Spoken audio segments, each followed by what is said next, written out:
for our AWS classification of each different electrode. Each electrode at the base, close to the bare spot where you would be clamping it in the stinger, it's going to have the numbers telling you what type of electrode it is, and you need to know what each one of those numbers represent as far as what they mean.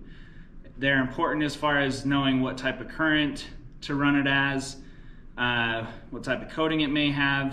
Just tells you what electrode is what. Sometimes we get a bunch of electrodes just tossed around and you need to know which one's which, and knowing this stuff's pretty important. It'll be on the test. So as far as our AWS classification goes for our stick welding, it's pretty simple, only 4 numbers and 1 letter. E would stand for electrode, obviously. 70 together, that is our tensile strength. So for 7018, it's got a 70,000 pound tensile strength. That's the amount of force it takes to rip that or shear that weld apart for every 1 inch of correctly welded metal. The 1 separately, this will be either a 1 or a 2. This tells you what welding position. When it's a 1, that means it's all position, and 2, that means flat only, flat or horizontal only. So if this was like 70-24, that would mean that this, you can only weld it flat, you can't weld uphill. And then 18 together, that'll tell you the type of current or coating. It'll sometimes say DC plus or DC minus on some electrodes, but not always. And AWS, if you can't remember, that stands for American Welding Society. Since we have the whiteboard, let's talk about our type of current that we may possibly be using. There's a handful of them. For the test, you'll need to know or be able to define them, and they would be DCEP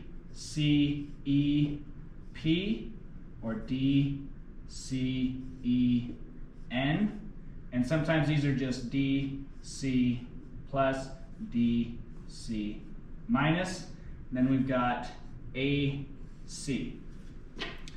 All right, so DCEP, that stands for direct current electrode positive or direct current positive, and DCEN is just direct current electrode negative, and AC, that stands for alternating current.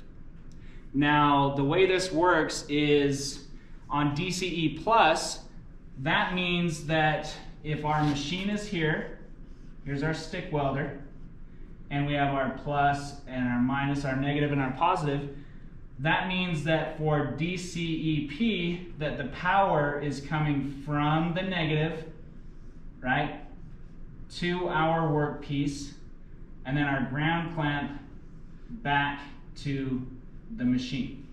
All right, that's for direct current electrode positive. Then when we have direct current electrode negative, that means that the power is actually flipped. So we would change the direction here. The power would be coming from our negative to the workpiece and then back to the machine. It just flips those. And then alternating current, that means that it's going in both directions. That means that it sends current through the positive and through the negative, just back and forth, just alternates. The reason we would have alternating current is maybe for aluminum rod. Some fancy electrodes require it, but most of the time we're going to be running in these 2 current types. Now we're going to talk about the correct distance to keep from the edge of your electrode and your workpiece. They're referred to as 2 different things: arc length and arc gap. And what that means is that's the distance from the tip of the electrode to your workpiece. So if we have our electrode and we have our base plate, we're talking about this gap right there. And the correct distance for that for stick welding is 1/8 of an inch. But that would change if you had a different size electrode. So we use 1/8 inch rod in our shop, and that means our arc length or our arc gap needs to be 1/8 of an inch. This would change if you had a 3/32 electrode. That means that the arc gap would need to be 3/32. So arc length and arc gap, that's the distance from the tip of the electrode and your workpiece.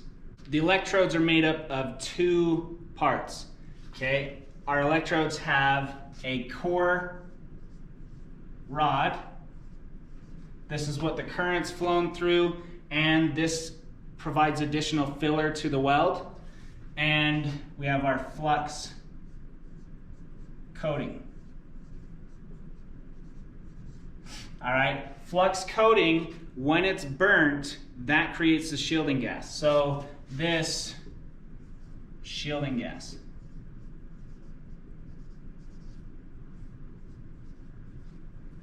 That's part of the pro as far as stick welding goes. It brings its own shielding gas with it. So the electrode's made up of 2 parts, remember this. All right, remember electrodes have 2 parts to them, core rod and flux coating. So when it comes to our electrodes, like I mentioned, we primarily use 7018. I don't know if you'll be able to see this. Yeah, a little bit, you can see. We use 7018 and 6010. There are some other rods, like I mentioned. There is 6013. This is 3/32 rod. 6013 is referred to a lot of times as farmer's rod. This stuff you can weld through rust, grime, grease, whatever. Usually this is reserved for construction, farmer stuff. Then we've got some 6011. It's a lot like 6013. All 60 series rods, with maybe these with the exception because their puddle characteristics are somewhat the same as 6010. But 6010 is a flash freeze rod. What that means is as soon as you whip away from the puddle, it solidifies really quick. In our 7018 rod, its flux compound, it leaves the puddle fluid longer than it would with 6010. So it gives you a little bit more time and control when you're moving uphill and things like that. These are low hydrogen rods too, so any sort of moisture that gets into this flux compound will actually be detrimental to your weld. You'll see a lot of pinholes in it, porosity. We usually keep these electrodes in our rod oven just to prevent that. When you guys start welding, I want you to burn your electrodes down to the numbers, okay? I don't want you to bring me or let me see electrodes like this being thrown in the scrap bin because you say, oh, this rod's used, I can't use it anymore. No, you can weld this. It'll actually weld this long. This distance here, you could squeeze out a weld about that long. These shorter ones, even if they're not burnt to the numbers, but they're shorter, these are used and are great for tack welding, tacking your pieces together for fitment because you have a little bit more control. It's closer to the stinger.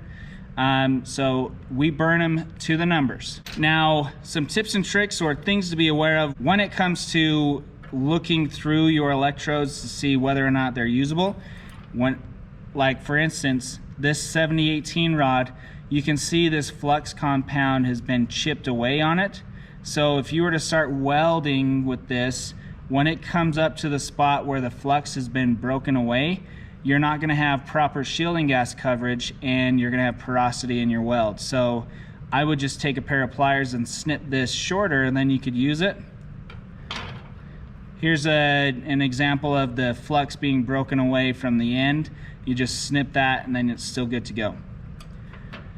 Sometimes when you whip away from your puddle, like when you finish, you'll get what looks like, or I call them fingernails, as far as the shielding, the flux compound is extended further than the core rod, and that can make it difficult to start when you're trying to scratch it on the table or your workpiece. And to fix that, you just take and break that flux compound away so that that core metal rod is exposed so you can actually start your puddle. With 7018, it'll get that same kind of fingernail look to it. But another thing that's tricky with 7018 is you can see on this one, there is a little bit of a slag coating on the end of this electrode. And when you go to start, that slag coating is going to prevent it from actually initiating the arc. So what you can do with these is before you start, in your hand, not in the stinger, just scratch that on the surface, get it to where that metal core is shown through, and then it's going to start just fine for you.